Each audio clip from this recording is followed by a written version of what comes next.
Tibettv. I am Chambanuruk from TCV. I'm going to teach class 11, chemistry. I'm going to take up the very first chapter, and that is some basic concepts of chemistry.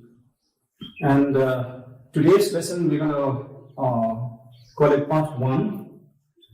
Now, the learning objectives of today's part or today's lesson are at the end of the lesson or at the end of this part, students will be able to understand and explain properties of matter and their measurements. In the sense, they will be able to solve some numericals based on properties of matter.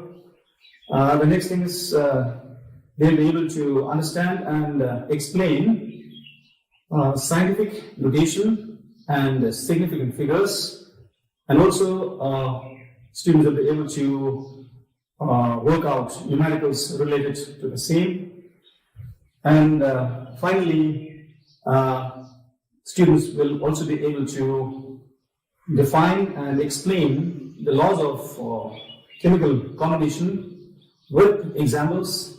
And also, they'll be able to work out some numericals related to the laws. So now to begin with, we're going to start with the properties of matter and their measurements. So, the first one we're going to talk about is properties of matter and their measurements. Properties of matter and their measurements. Now, in fact, the title of the chapter is Some Basic Concepts of Chemistry. In fact, there are some other basic concepts which are there in the textbook about which you have already learned in the lower classes. So I'm not dealing with all that.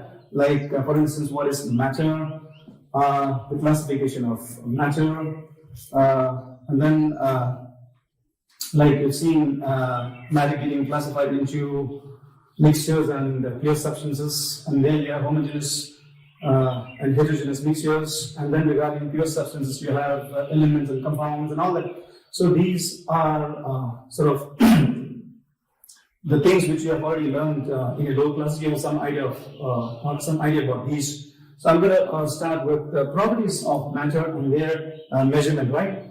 Now, as far as properties of matter are concerned, I can say that every substance has its own unique or characteristic properties. Now, these properties of matter, are classified into two types. Namely, the first one you have is a physical property, or you can say the first type of properties is the physical properties. Now, what are these physical properties?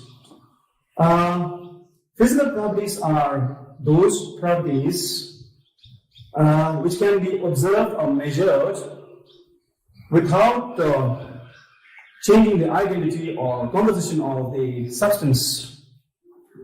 So, in a sense, you need not bring about any change in the identity or composition of the substance, and you can actually observe or sort of make measurements of these properties. The examples of physical properties are like, you can talk about, say, the color of an object or the color of a substance. This is an example of a physical property. Likewise, smell or odor, the odor of a substance. Then you can talk about the temperature, hotness or coldness. Or, in other words, you can take up, say, the melting point Then we also have the boiling point. Then there is the freezing point. Then you can talk about the density, you can talk about area, you can talk about volume. So all these are examples of physical properties of matter. Now the second type of properties is the chemical properties. Chemical properties. Now, chemical properties are those properties whose observation or measurement require a change in the identity or composition of the substance to be brought about. So you'll have to bring about a change in the composition or identity of the substance in order to observe or measure the chemical properties of a substance. Now, here, talking about chemical properties, you have these characteristic reactions of different substances.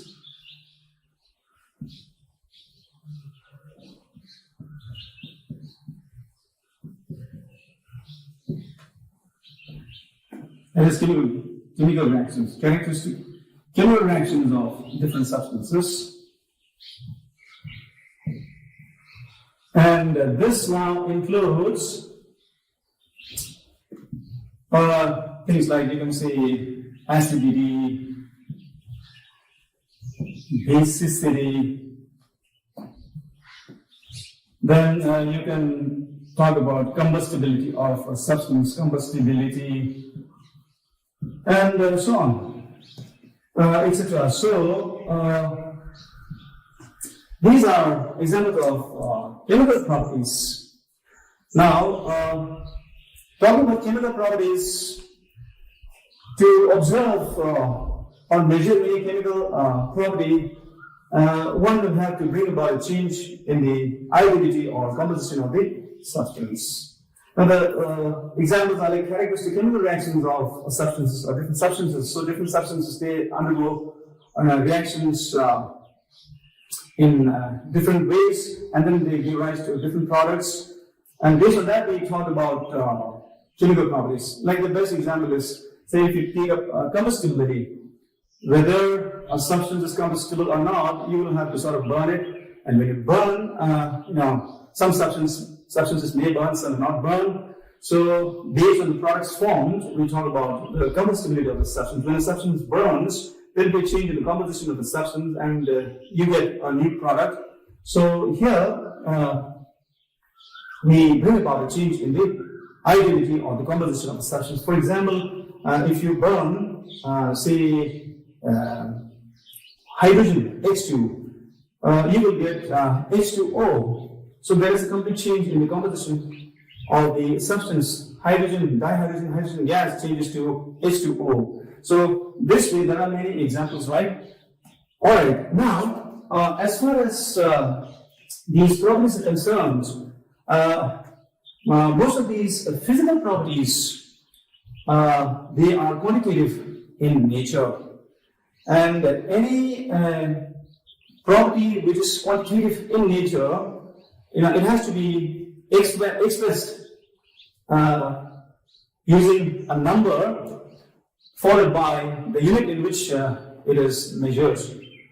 Now, for example, if I say that the length of a room, if I say that the length of a room is, say, the length of a room is 5 meters. Now here, length, it is a physical quantity here. Now the length of the room is 5 meters. Now since it is quantitative, it is expressed by using a number, and the number is followed by the unit in which it is measured. So 5 here is a number, and n here stands or it denotes meter, that is the unit in which it is measured. So these physical quantities, they must always be represented by a number followed by the unit in which it is measured. That's it. So this is all about properties of matter. You have two types, mainly physical properties and chemical properties. These are the examples. And now, as far as these units are concerned, you have the international system of units. It's also called the SI system. The international international system.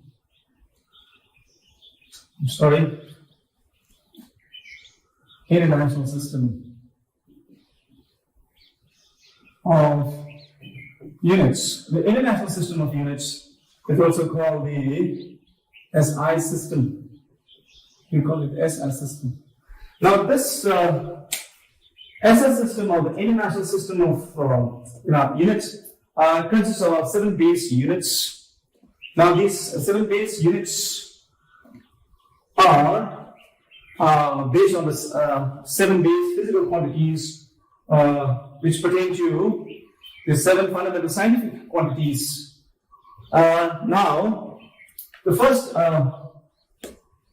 base unit we're going to talk about is for the base physical quantity length. The base physical quantity length. Now, this physical quantity called length, it is represented by the symbol L. L is not the unit. L is not the unit. It is the symbol for the quantity, physical quantity length. And now the name of the SI unit for this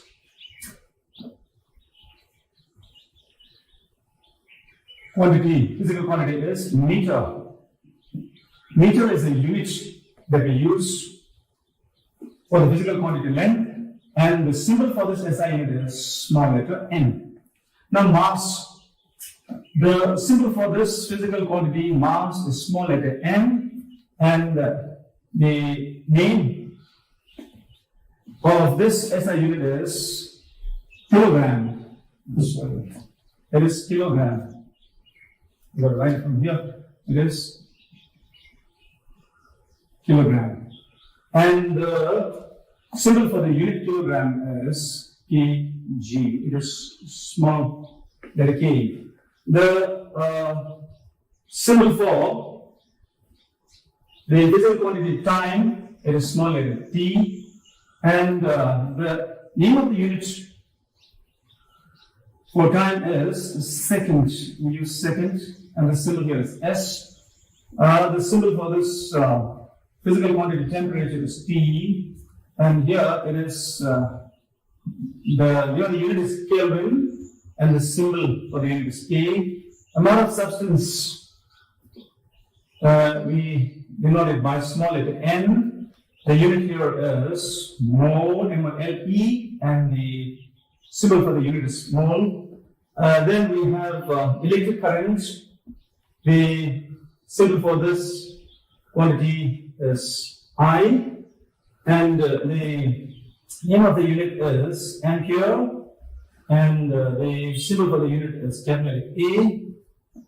The luminous intensity, it is denoted by this IV, symbol IV, and the name of the unit is candela, and the symbol for the unit is CD. CD is candela. So you are supposed to be thorough these 7 base units for these 7 physical quantities. Now, the unit of length is meter. Its symbol is m. The unit of mass is kilogram. It is small letter k, kg. The unit of time is second, s. Unit of temperature, it's Kelvin. K there. Amount of substance, mole. Electric current, I. I is for the physical quantity, and then the unit is ampere. Luminous intensity, it is CD. Okay, so this is all about the SI system, or the international system of units. You must be aware of these. Now, next we're going to move on to some calculations here. Now, as far as these calculations are concerned, like I just want to tell you about something called the unit factor before we do any calculations here, right? So there is something called the unit factor. Unit factor. Let's see what is this unit factor. Unit factor. Now this thing called unit factor, this is helpful when it comes to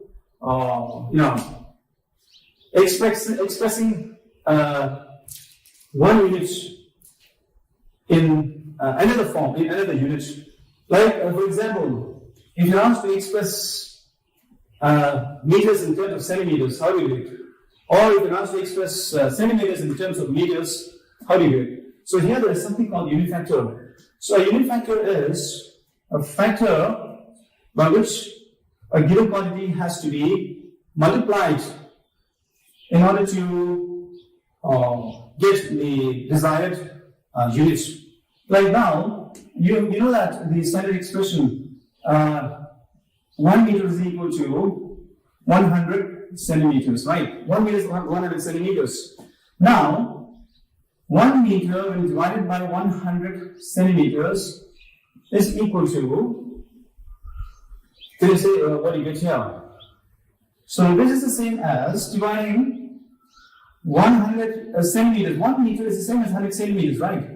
100 centimeters. So when you divide 1 meter by 100 centimeters, you're going to get 1. And this is again the same as dividing 100 centimeters by 1 meter. So whether you divide 1 meter by 100 centimeters or 100 centimeters by 1 meter, it is one and the same. Now the same thing applies to, say, kilograms. Okay, 1 kilogram is equal to 1,000 grams. This is what we know. Now when you divide 1 kilogram by 1,000 grams, sorry, this is 1,000 grams, you're going to get 1 as the answer. And this is again the same as dividing 1,000 grams by 1 kilogram. So whether you take this expression or this expression, you're going to get 1 as the answer. It is a unit. So such an expression is called a unit factor. Now let's take one example. Like now here 1 meter is 100 centimeters. Now if you are asked to express, say 5 meters in terms of centimeters, so what we can do is, this is the quantity that is 5 meters, and now you have to express this in terms of centimeters. So, as I said just now, a unit factor is a factor by which a given quantity should be multiplied in order to get the desired unit. So here, you want the final answer in centimeters. So what it is, you will have to write the unit factor here such that the numerator of the factor here has the unit or has the desired unit. So this is 100 centimeters divided by 1 meter, because this expression here is a unit, it is just 1. Because when you divide, you get 1. So when you multiply 100 centimeters, when you divide 100 centimeters by 1 meter, you're going to get 1. So it is like multiplying 5 meters by 1. There's going to be no change in its value as such. Now making use of this expression, you cancel out m and m, and you're finally left with 5 and 100 is 500 centimeters, right? Now, another example, like if you are asked to express, say, 50 grams in terms of kilograms, 50 grams. In terms of kilograms, what you will do is, you write 50 grams here, and then you're not going to multiply by the unit factor needs to give us the desired unit.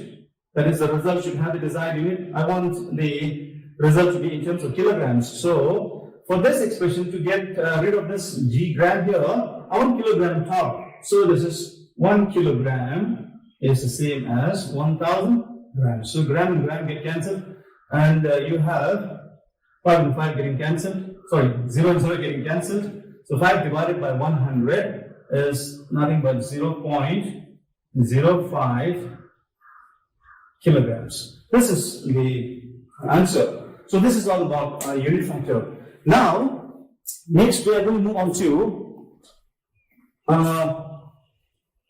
prefixes used in the SI system. Prefixes used in the SI system, and here you have to do some calculations which are very important. That is why I'll just take up these prefixes that are used in the SI system. Let's just have a look at this now. The prefixes that are used in the SI system are like now. Let's have a look.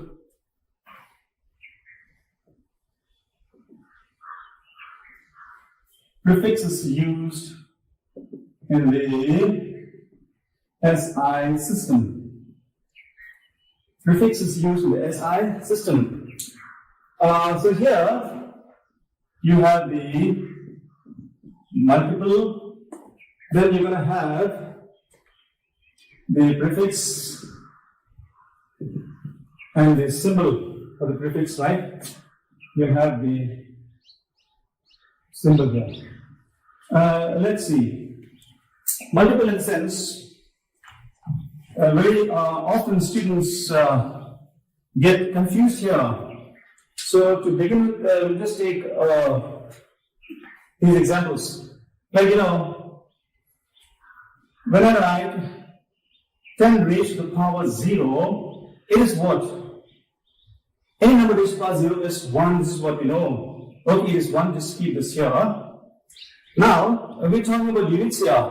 So 1, you may take this as, to begin with, 1 meter, or you can take this as 1 liter, or 1 gram, whatever. Now, let's take it as 1 meter. Now, let's see what happens next. When you divide 1 meter by 10, divide 1 meter by 10, 1 meter by 10, it is 10 to the power minus 1 meter, right? So 10 to the power minus 1. This 10 to the power minus 1 here, it is called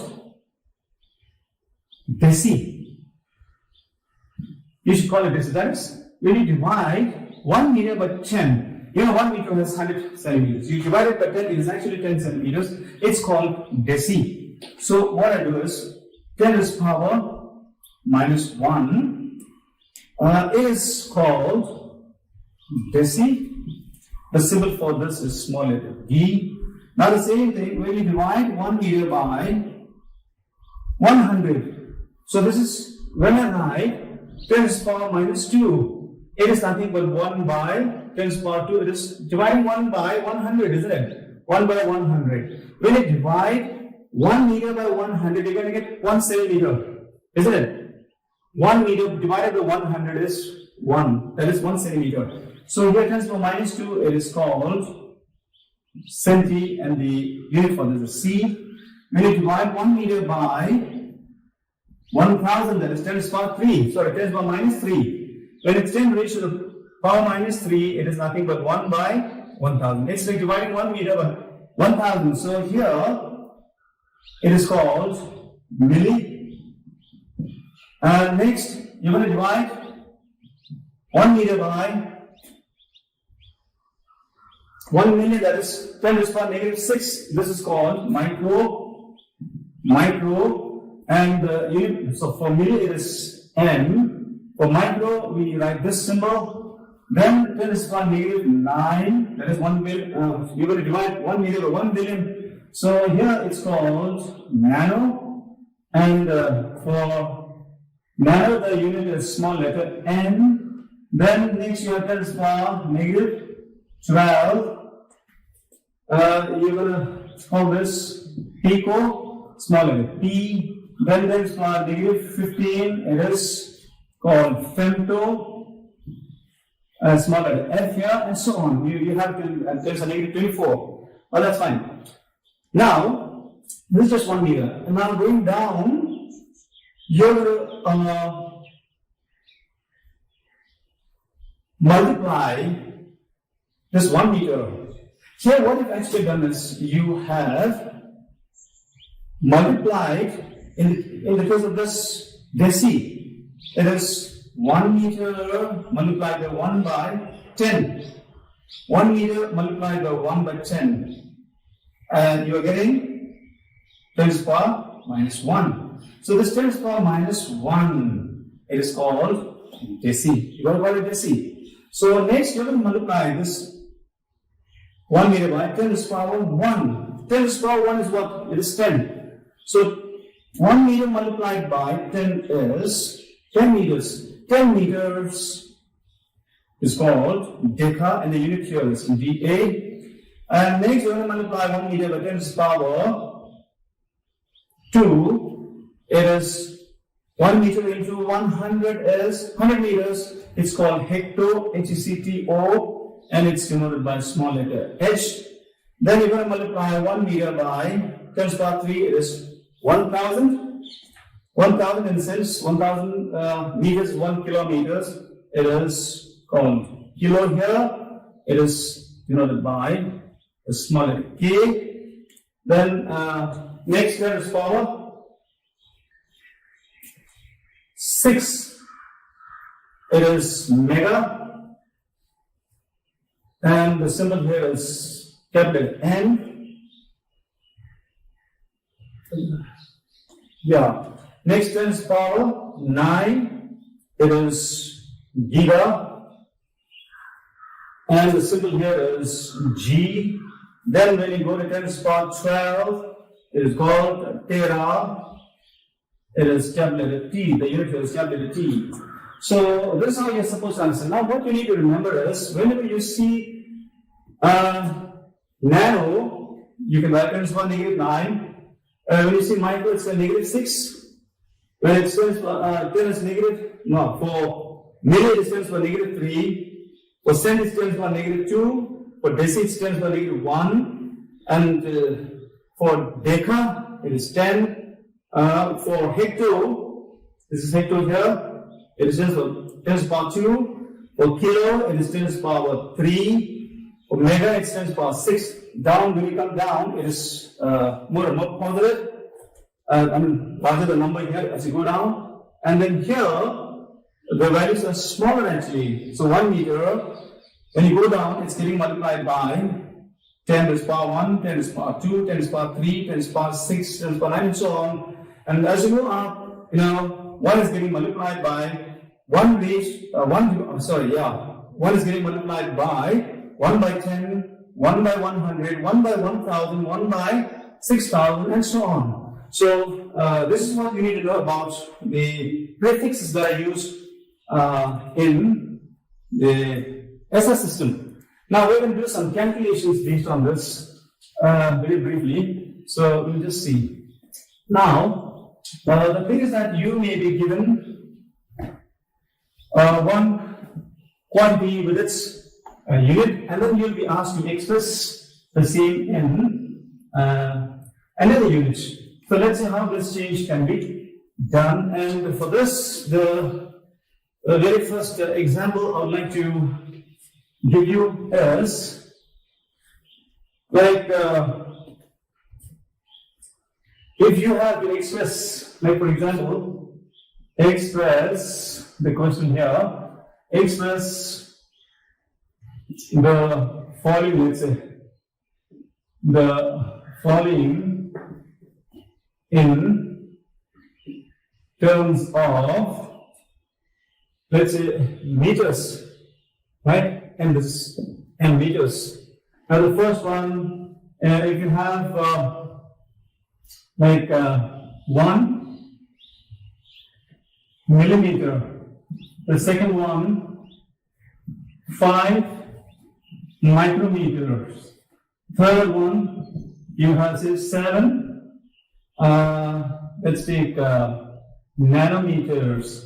The fourth one, something like, let's take 10. I'll take picometer. The fifth one, you can have, 9 gigameter, and then 6, let's take something like 15 centimeters. Let's see. Now, question number 1, say for instance, your solution number 1 here, the very first one, you are going to now express these in terms of meters, whereas the units here are different. Now, the very first one, it is 1 millimeter. Now, how do you change this unit from millimeter to meter is the question. Now, for this, what we do is, as I said just now, when you see this word, word milli, or this unit M here, milli, standing for milli, this M here standing for milli, this is meter, milli. For milli, you will write 10 raised to -3, as I said. So this is 1 into 10 raised to power -3 meters. So your answer here is 10 raised to power -3 meters. So in terms of meters, it becomes 10 raised to the power -3. The second one here is 5 micrometers. So this is 5 into, for micro, you're supposed to write 10 raised to power -6 meters. So this is, 5 into 10 raised to power -6 micrometers. Fine, that's good. And then so on. So you will do the same thing for the rest. And then the last one, let's see, it is 15 centimeters. For giga, you know what to write. In terms of giga, you will write 10 raised to power +9, and then you get 9 into 10 raised to power +9 meters. The last one, 15 centimeters, it is nothing but 15 into your, for centi, you write 10 raised to power -2 meters, right? Meters. And if you write this in the scientific notation form, I'll be talking about that now.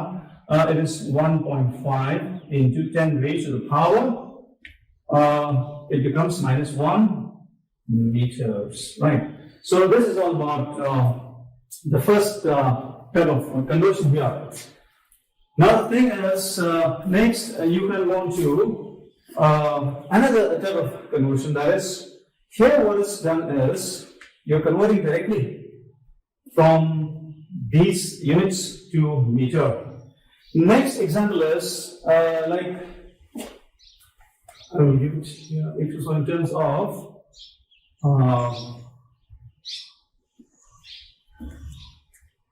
express the following in terms of, now let's say nanometers. Let's change these to nanometers. Then I think you will get it. Question number 2, and then solutions here for the next question. As I said just now, we're going to express the following same quantities in terms of nanometers. The unit, the final unit has to be in terms of nanometers, right? So let's see. This is solution number 2 plus some answer. You have 1 millimeter here, 1 millimeter. Now you can express this in terms of nanometers. So let's see what we can do. Before we work it out, I just want to show you one thing here. See, this is 10 raised to power 0 is 1 meter. As I said, it may be taken as 1 meter, 1 gram, or 1 liter, or 1 byte, or anything. Now, as you move down, you are multiplying 1 by, say here, 10, you call it deca. Here you are multiplying 1 meter by 100, that is 100 meters is 1 hectometer. And as you go down, this is what you do, you're going on multiplying 1 meter by 10 to the power 3, 10 to the power 6, and so on. And the values are increasing. And as you move up, the values are decreasing. Like here, 10 raised to the -1 is actually, you're multiplying 1 meter by 10 raised to the power -1.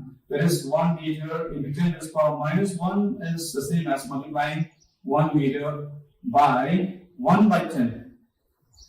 So everybody you're just going to multiply, right? So now 1 meter, when you multiply it by 10, you get 10 meters. It is called 1 decameter. 1 decameter.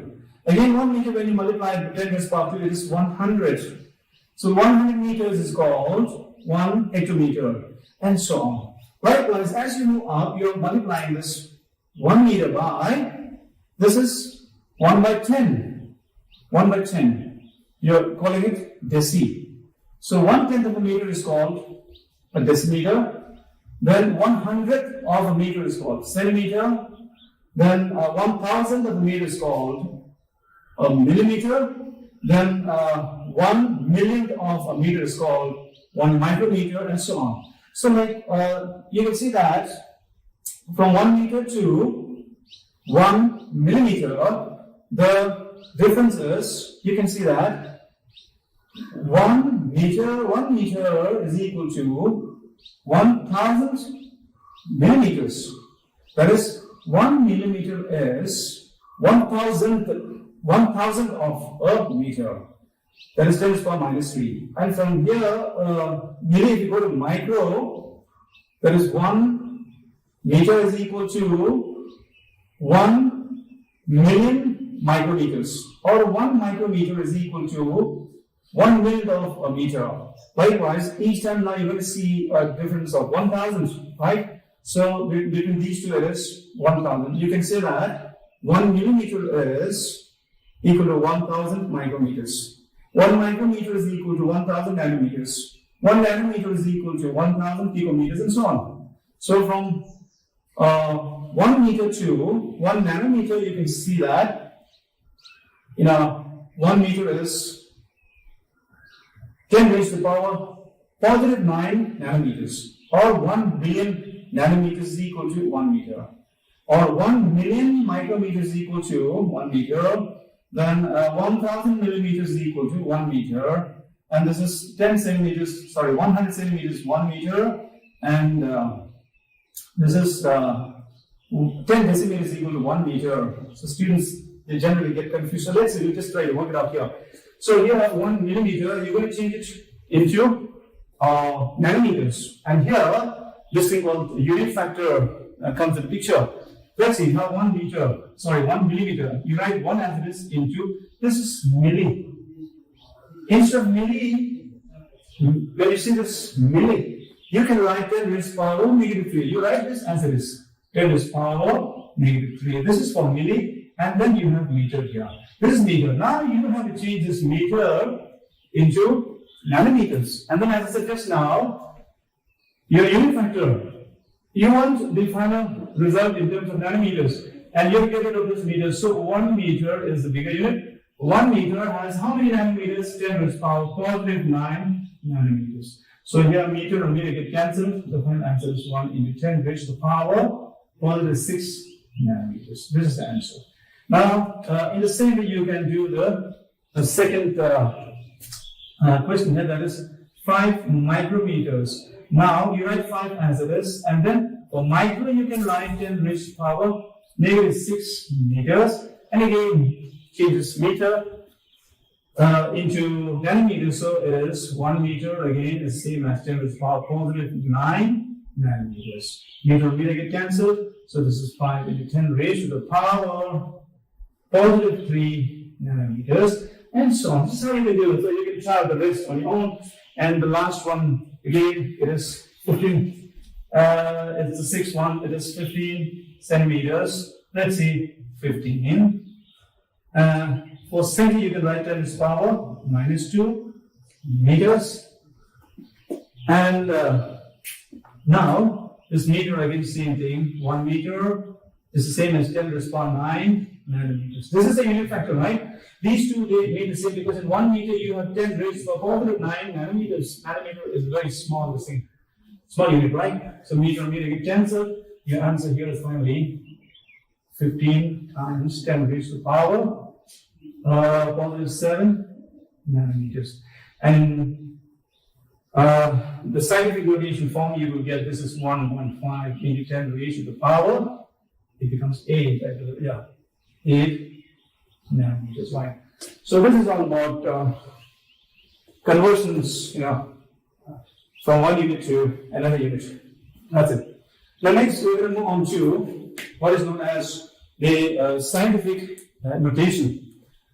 Scientific notation. Now, you know that chemistry, deals, in fact, with the study of atoms and molecules, which are extremely small in size and are present in extremely large numbers.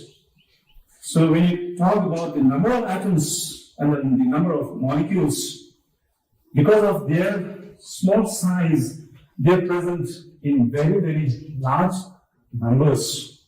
That's one thing. And at the same time, if you talk about the masses of these atoms and molecules, because of their extremely small size, their masses are also extremely small. They have very, very small masses. So the problem here is, when you talk about the number of atoms and the number of molecules that are present in a given compound or a substance, you have to deal with very, very large numbers. Like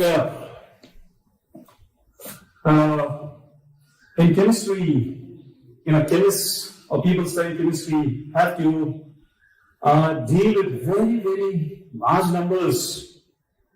Like now, in fact, I should write the subtopic here. It is scientific notation, right? Scientific notation, or it's also called exponential notation, you know it. So, because of the small size of these atoms and molecules, even in a very small quantity or amount of any substance, you will have a large number of molecules or atoms for that matter. Like now, talking in terms of the number of these atoms and molecules, like if you take a hydrogen, that is dihydrogen gas, when we take 2 grams of dihydrogen gas, this is the molar mass of hydrogen gas. It is said that there is 602 followed by 0000. Okay, you will have to log 20 zeros here, 20 zeros of hydrogen molecules. So 602, 00, 20 zeros here, 20 zeros, right? Keep this in mind. So this is an extremely large number. And now, talking about the mass of these atoms and molecules, for example, if you consider the mass of an atom of hydrogen, the mass of an atom of hydrogen is found to be something like 0.0000. You have a total of 23 zeros. You have 23 zeros here. And then it's 16736 grams. Yeah. So this is now the mass of an atom of hydrogen. So, like, if you have to keep writing these numbers over and over again and again, I should say, it's going to be very time consuming and very difficult. So, what scientists have done is they come up with what is known as the scientific notation, with the help of which you can write these numbers in a very simple fashion or simple manner. So, let's see what the scientific notation is like. Now, in order to solve this problem, a number can be written in the form n into 10 raised to the power n, where the small letter n is the exponent here. It is an exponent having positive or negative values, right? So n may be this n here, a positive integer or a negative integer. And then your n here, the value of n here lies between 1 and 10. So it may be 1 point something, 1.5, 1.567, anything, or it may be 2, 2 point something, 3, 4, 5, 6, up to 9.99. Okay, so this is how these extremely large numbers or extremely small numbers are, represented using the scientific notation. Now let's take some examples, right? Now some examples here, like if you have this number 12. Now, if you are asked to write this in the scientific notation form, the scientific notation of this number 12. Now, number 12 is more than 10, which means it doesn't lie between 1 and 10. So now, I can write this as 1.2 into 10 raised to the power 1. So this is 12 here. When you make it 1.2, its value has been reduced.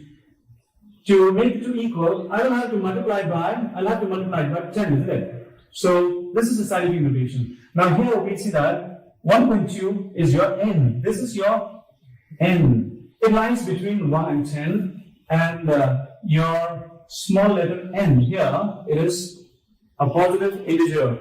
So this is your exponent 1. It is positive here. Sometimes it can be negative also. Now next, if I move to 1 to 5. Now if you have to write this in the scientific notation, using scientific notation, you have to shift the decimal now from right to the left. So from here, you're going to move the decimal point by 2 digits, 1.25 here. In the 10 raised to power, it should be how much? Here, 1.25 is less than 125.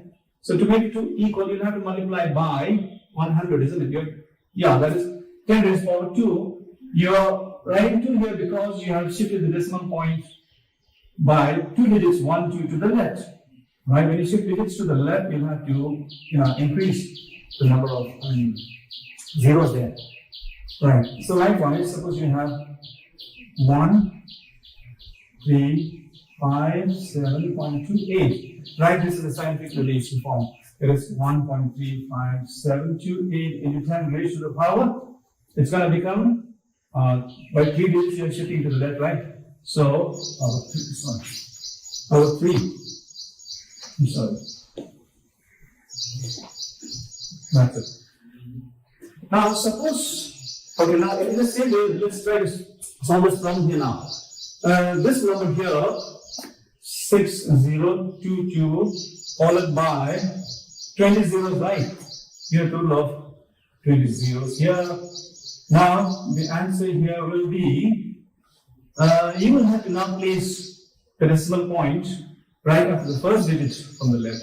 Always the decimal point should be placed right after the first digit from the left. So right now you have the decimal point at the back. So it has to be shifted to the left by how many digits? 20 zeros here. 21, 22, 23. So it is 6.022 into 10 raised to the power 23, because you shifted the decimal point by 23 digits to the left. So this is how it is solved. Now in the same way, if you have, so these are sort of numbers which are not in the scientific notation form, and you have changed it in the scientific notation form, where you can see all these are your capital letter N, and they're all between 1 and 10. Now we have small numbers, like for example, if it is 0.5, you have write this in the scientific notation form. So what happens is 0.5 is less than 1, so what I'll have to do is I'll have to make it 5. And now 5 lies between 1 and 10, and 0.5 and 5 are not equal, they're not equal. 5 is greater. Now I have to reduce the value. For this one, it is divided by 10. I have to divide it by 10, isn't it? Then you get back 0.5. Now when you take this 10 to the numerator, it becomes 10 as 1, negative 1. So it is 10 raised to the power negative 1. Suppose you have 0.03. Okay, suppose you have this number. Now, if you have to write this in scientific notation form, it becomes 0.03 becomes 3 into 10 raised to the power. You are shifting the decimal point to the right by how many? 1, 2. So it is negative 2. And so on. So whatever kind of number you have doesn't matter. So like another example, 0.000476. Again, this can be written as 4.76 into 10 raised to the power 1, 2, 3, 4 times the negative 4. So this is in the scientific notation form. And now finally, to solve this problem here, you have 0.0000 and a total of, I think, 23 zeros, followed by 16736 grams, anything. Okay, so here 23 zeros and then 16736. Now if you put the decimal point here, 1.6736 into 10 raised to the power, if you increase the number, so to decrease it, raised to the power negative 23 plus 1, 24, negative 24 grams. So this becomes the scientific notation of this extremely small number. So this is all about your scientific notation. Now the next thing that we're going to take up is what is known as significant figures. Significant figures. Now as far as significant figures are concerned, you know that all measurements are inaccurate to some extent. So like in the laboratory, whether it's in the physics lab or in the chemistry lab or anywhere, when you carry out these measurements of these physical quantities, like it is said that all measurements are inaccurate to some extent. Therefore, the numbers that we use to represent any quantity should actually tell us the precision of the measurement. Precision of the measurement. That is something very important. So, in order to solve this kind of problem, or to be more precise, what is done is these measurements or the values that are obtained, they are expressed in such a way that all the digits except the last digit are uncertain. Now this is to say that suppose, I'm going to write significant figures here, right? Significant figures. We are talking about significant figures now. Let us see what these significant figures are, right? As I told you just now. So I'm talking about a sort of precision here. So if I say that the length of a rope is something like 125 meters here. Now, this is not, or this can't be the exact length of the rope. And as such, it is said that the digits here, you have 3 digits. The first 2 digits are said to be certain, and the third digit, it is uncertain to some extent. And the uncertainty here is conventionally taken to be plus or minus 1. Now, suppose you have some salt, and if the mass of the salt is something like 2.7 grams. Here also, the first digit 2 is certain and the second digit 7 is uncertain. Now this uncertainty here, again, conventionally, the uncertainty here is allowed to be plus or minus 0.1. Plus or minus 0.1. Suppose you have a value like 2.50. Here again, the first two digits are certain and the last digit 0 is uncertainty. Is uncertain, and then the uncertainty here with regard to the last digit is plus or minus 0.01. So it can vary between these values plus 0.1 or minus 0.1. Now what I mean by uncertainty here is this number 125 with the unit and meter 125 meters could be somewhere between 124 and 126 meters, right? So the actual length of the row can be somewhere between 124 and 126. The uncertainty involved or allowed here is plus or minus 1. Here, the value could be something between 2.6 and 2.8 grams, right? Here also, the uncertainty is, that is the mass here. It could be somewhere between 2.49 and 2.51 grams. So this is all about your significant figures, talking about significant figures, and then uncertainty, right? In the measured values that we write or we get. Now, the next thing I want to tell you is, okay, what are these significant figures actually? The total number of digits in a given number is called significant figure. So, the number of significant figures in a given number can be obtained by knowing certain rules here. So, we are now going to follow the rules. Let's see what the rules here say about these number of significant figures. So, the next thing we are going to talk about is the number of significant figures. Alright, now let me try to make it a little faster. So, it says that, the very first rule says that all non-zero digits are significant figures, significant. All non-zero digits are significant.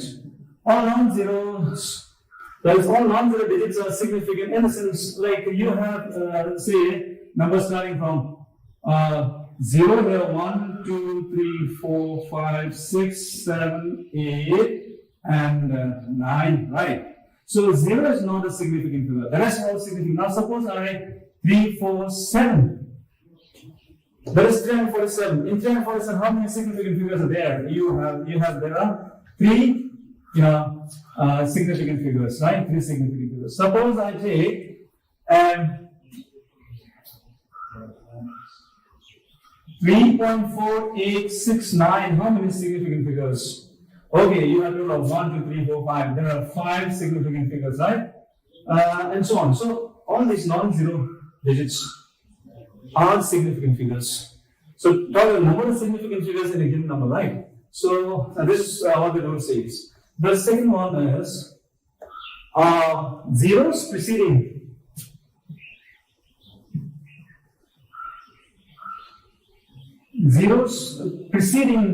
the first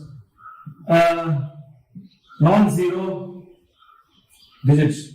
Zeros preceding the first non-zero digit are significant, right? So this means to say, like now, whenever you have a number like the 0, 0, 3, 4, 3, 4, 7, say 3, 4, 7, how many significant figures there? You got to say there are 3 significant figures, right? Suppose it is 0, 0, 0, 0, 7.8. Now whether you have a decimal point here or not doesn't matter. All these zeros which precede the first non-zero digits are not significant. They are not to be considered. So here you have you have two significant figures here, and this is the meaning. Suppose you have 0.0049. How many significant figures here? Okay, again these zeros, they precede the first non-zero digit 4, so they are not significant. They are not to be counted. So 4 and 9 2. Here we have two significant figures, and so on. Now the third rule here says zeros between any two non-zero digits are significant, right? Zeros between two non-zero digits. Zeros between two non-zero digits are significant. That is, they have to be treated or considered, right? Like examples if I give you, like 7401 30058 12.056. Here you have 1, 2, 3, 4 significant figures. Here you have 5 significant figures. Here you have, okay, 5. Now this is to say that if you have zeros between two non-zero digits, they have to be treated as significant figures. Whether you have decimal point in between or not, okay, that's it. And then the fourth rule here is about zeros which come at the end, or zeros at the end or right of the last non-zero digits. They are significant.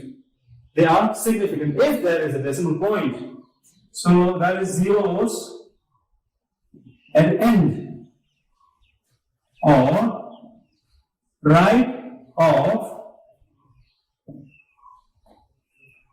the last non-zero digit.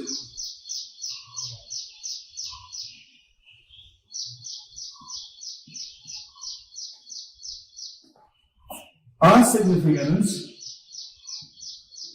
right, if there is a decimal point. So the decimal point is very important. And the important thing is the zeros should be coming towards the end. They're also called chaining zeros, And the important thing is there should be a decimal point. Now the example I can give you is something like, suppose you have 3.40. So here, because of the fact that you have a decimal point here, this zero becomes significant. So if you have how many significant figures in the sense? 1, 2, 3. You got to say there are 3 significant figures here. Or suppose you have 5.0. Here you got to say there are 2 significant figures. Likewise, if you have 0.0340, how many significant figures here? Okay, this becomes significant, but these two, they are preceding, zeros preceding the first non-zero digit. They are not significant, but this is significant. So you have total of 3 significant figures here, and so on. So this is how you are supposed to understand this. Now, that is when you have a decimal point in the number, then the trailing zeros or zeros at the end, they are significant. But if there is no decimal point, right? If there is no decimal point,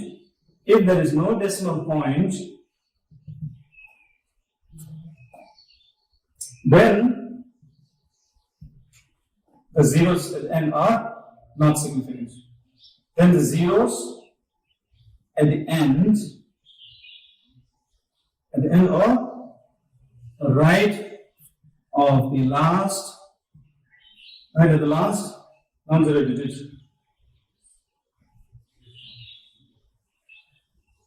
Are not significant. So this is to say, like suppose you have 3, 0. How many significant figures here? There is no decimal point, so you have to say it has, only 1 significant figure, right?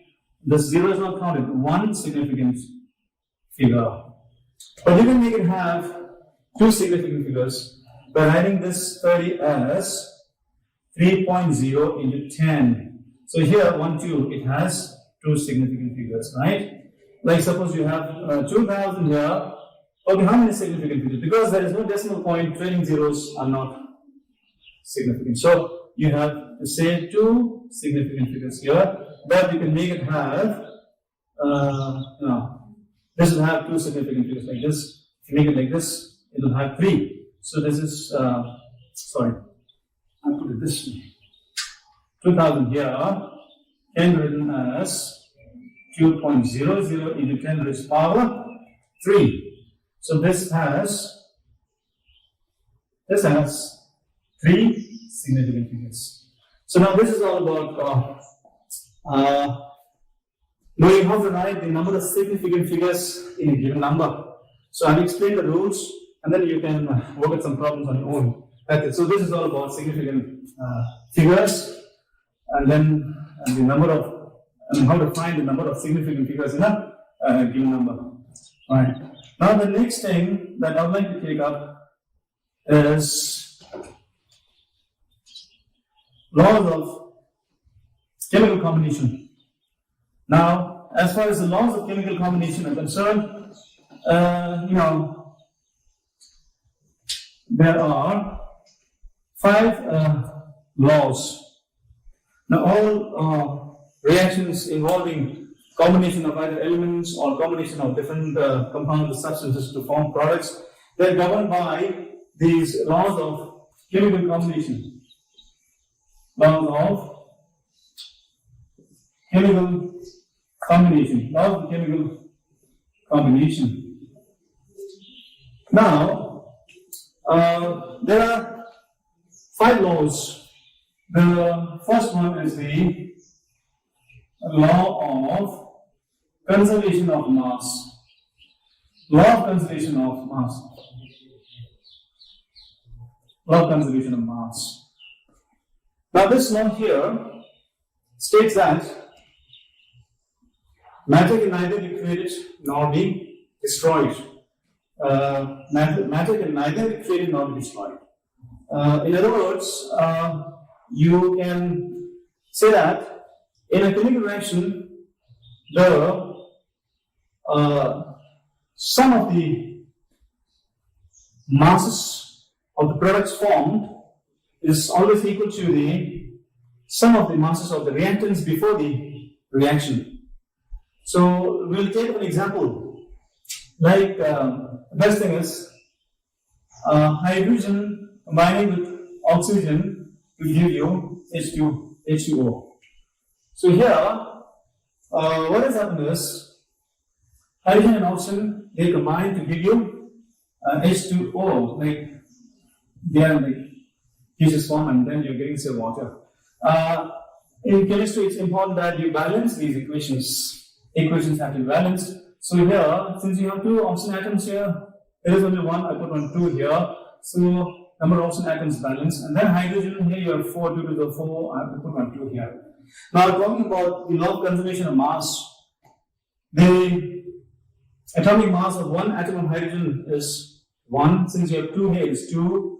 2 into 2 is 4. So you're going to have 4 grams of dihydrogen combining with oxygen, that is 2 oxygen atoms. Each oxygen atom has a mass of 16. 16 to 32, it is 32 grams.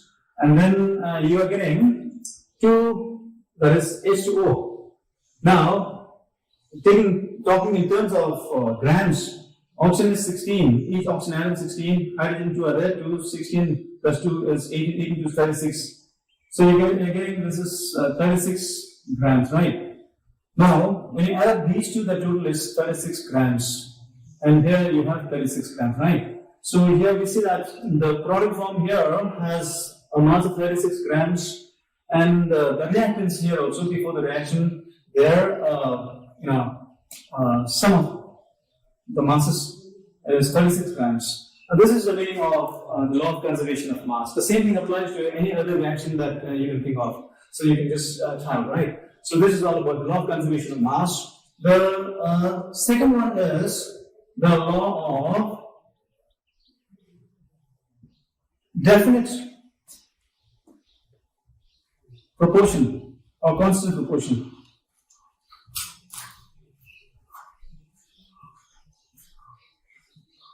Definite proportion or constant proportion or composition. So the law here states that a given compound always contains exactly the same proportion of elements by mass. So here, it is to say that the composition of a compound always remains the same. It's always fixed, irrespective of the source or the origin of the compound. Now, talking about this, like if you consider water, the composition of water is always fixed. The composition of water does not change, it never changes. Yeah, so here, if you see water, for instance, this is H2O.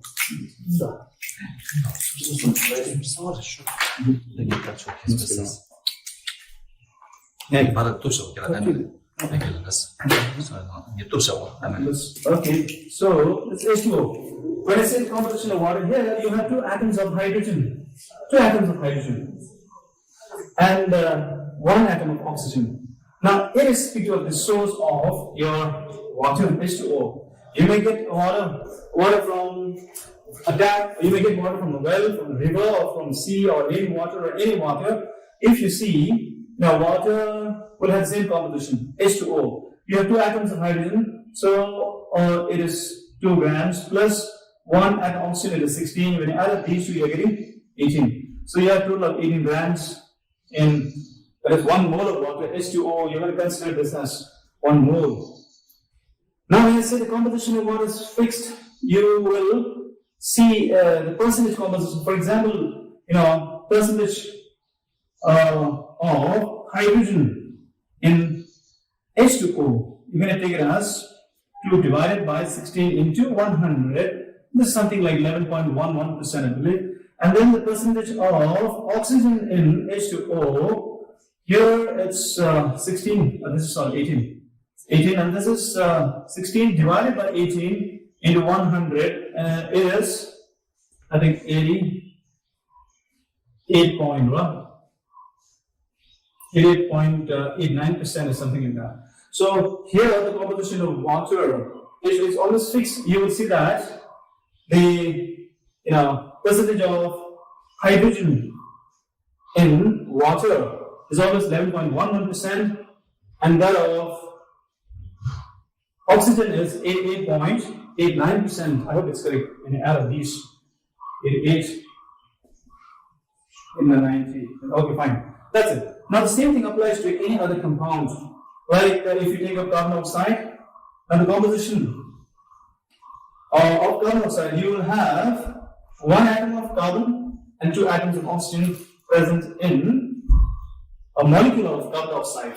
So this is always fixed, irrespective of the origin or the source of your carbon dioxide. Likewise, there are examples you can follow. So here also it is fixed. This is the meaning of this law of definite or constant proportion or constant composition. And then the next law is the law of multiple proportion. Law of multiple proportions, you can say. So the law here states that when 2 elements combine to form more than 1 compound, then the masses of one element that combines with the fixed mass of the other elements are in the ratio of simple whole numbers. This is a statement of the law of constant proportion. So it is the, law of multiple proportions, right? Law of multiple proportions. Okay, now we'll just listen to the statement. The law states that when 2 elements combine to form more than 1 compound, then the masses of one element that combines with the fixed mass of the elements are in the ratio of simple whole numbers. That is, now the 2 elements we'll consider as say hydrogen and oxygen. Hydrogen and oxygen, they combine to give you H2O water. Now, depending on the conditions of temperature and pressure. So, the two elements are hydrogen and oxygen, you get H2O, water. And again, by changing the conditions of temperature and pressure, hydrogen and oxygen can also combine to give H2O2. This is hydrogen peroxide. So here, according to the law, when two elements combine, the two elements are hydrogen and oxygen, right? These two, when they combine to form more than one compound, say they are forming two compounds here, then the masses of one element, you get talking about the masses of oxygen, the masses of one element, that is oxygen, that combines with the fixed mass of the other element. So hydrogen here, H2 in both the compounds. So the mass of hydrogen in both the compounds, it is fixed. So here it is H2, here it's H2. For each hydrogen, you know that its atomic mass is 1, so there are 2, it's 2 grams. In both the cases, it's 2 grams each. But the masses of the oxygen here it is 16 and here it is 32. So you will see that the masses of oxygen here, they are different. In the first compound, it is 16, here it's 32. Now these two, they are always in a similar ratio. Now 16 is to 32 is nothing but 1 is to 2. So this way you can see that the masses of one element that combined with the fixed mass of the other element, they are in the ratio of simple whole numbers, 1 is to 2. Likewise, you can take up carbon and carbon dioxide. Here once again, the masses of carbon, it's fixed. Carbon has mass of 12 atomic mass units, or you can say 12 grams each. Here again it is oxygen 16, 1 oxygen atom, 2 is 32. Again they are present in the ratio 1 is to 2. Likewise, there are many other examples like sulfur dioxide and sulfur trioxide, or you can say nitric oxide and nitrous oxide. So here you can easily find out oxygen raw. It is here. This is fixed. Here oxygen is fixed. Here now you will see these two, nitrogen and nitrogen. That is one nitrogen atom here, 2 here. So here nitrogen it is 14 here, and then it's 28. Again they are in the ratio 1 is to 2. The mass of oxygen is fixed. You have just 1 atom each. So this is all about the third law of multiple proportions. And the next it is the fourth law. This is called the Gill-Sachs law of gaseous volumes. This is a very simple one. Gill-Sachs law of gaseous volumes. So here, the law says that when gases combine or are produced in a chemical reaction, they do so in simple whole number ratio by volume, provided the gases are at the same temperature and pressure. So this is the fourth law. It is called the Gill-Sachs law of gaseous volumes. What? Gill-Sachs law of gaseous volumes. It's something like this. So now, when gases combine or are produced in a chemical reaction, they do so in a simple ratio by volume, they say. Like best example, hydrogen and oxygen. Now, hydrogen and oxygen, they combine to give you H2O, get the equation balance. It is 2 here, it's going to be 2 here. Now, talking in terms of volumes here, like later we'll be talking about stoichiometry, and in that you will understand these equations in a broader way. Like now here, you have 2 volumes of hydrogen, 1 volume of oxygen, 2 volumes of H2O. Now they are all supposed to be in the gaseous state, right? So H2O gaseous state is vapor. So here you have 2 volumes of hydrogen, 2 volumes of oxygen, and 2 volumes of H2O. So this is 1 volume. Yeah, this is 1 volume, right? And now, if you look at these volumes carefully, because it is 2 here, so you have 2 volumes. Like this may be 2 moles of dihydrogen, 1 mole of dioxygen, and 2 moles of H2O. So here, then the ratio 2 is to 1 is to 1, simple ratio. This is what it means. Now, another example, if you take nitrogen and hydrogen, when you combine or when you make nitrogen and hydrogen react, you will get ammonia NH3 here. if you balance the equation, okay, nitrogen 2 atoms make it 2 here, so it is 3 here. Once again, you will see that they are present in, this is 1 volume here, this is 3 volumes here, this is 2 volumes here. Now when I say volume, if you consider the volume in terms of liters, when you have 1 liter of dinitrogen gas, it will combine with 3 liters, 1 liter, combining with 3 liters will give you 2 liters of ammonia. So once again, you see that they are in the simple whole number ratio, that is 1:3:2. The same thing applies to all other reactions involving gases. So this is according to Gibbs-Sachs law of gaseous volumes. And then the last one, it is Avogadro's law. It is a very sort of interesting kind of law. The fifth one, it is Avogadro's law. So the law here states that equal volumes of gases under similar conditions of temperature and pressure should have the same number of molecules. That is again the same thing, H2O2 giving you H2O. The balance equation is something like this. Now, under similar conditions of temperature and pressure, just like in the case of Gibbs-Sachs law of gaseous volumes, there also you have to have the gases at the same temperature and pressure, and then you can apply the law here in whole group. Likewise, here also, equal volumes of different gases under similar conditions of temperature should have equal number of molecules. Now, again, you'll be able to understand this better once I teach you about stoichiometry. So this can be understood as 2 molecules of hydrogen, dihydrogen, that is combining with 1 molecule of oxygen, giving you 2 molecules of H2O. Now again, they are supposed to be in the gaseous form. So now when I say 2, this is 2 volumes, this is 1 volume, this is again 2 volumes here. Now when I say equal volumes of all gases under similar conditions, now equal volumes in the sense, these 2, this is dihydrogen 2 volumes, this is H2O 2 volumes. Then if you take this is 2 liters, this is 2 liters here, right? Now these 2 are equal, for instance. Now they should have the same number of molecules here. If you have, say, for instance, in 2 liters, if you have 1,000 molecules of water, you must have 1,000 molecules here in 2 liters of dihydrogen also. Now this is, say, 1 liter. Now in 1 liter of dioxygen, whatever number of molecules you have, you must have the same number of molecules in 1 liter of dihydrogen and in 1 liter of H2O. This is what it means. Now talking in terms of moles here, this is actually 2 moles of hydrogen, dihydrogen. This is 1 mole of dihydrogen. This is again 2 moles of H2O.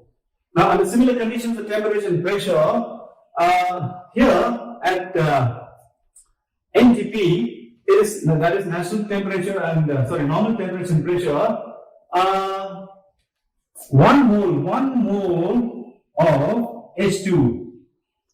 Dihydrogen, or when you have 1 mole of dioxygen or 1 mole of H2O, they should contain, their volume should be 22.4 liters. This is what they found, 22.4 liters. And the other thing is, in 1 mole of dihydrogen, you must have that is a total of 6.022 in the 10 raised to the power 23 molecules. That is molecules of hydrogen. The same number of, that is 6.022 times 23 molecules of oxygen.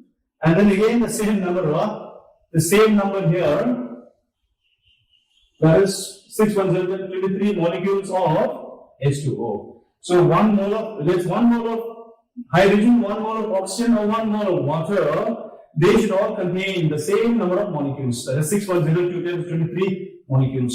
This is called your Avogadro number. So maybe I'll be telling you about this in the next part. Thank you very much. So I stop here. Thank you very much.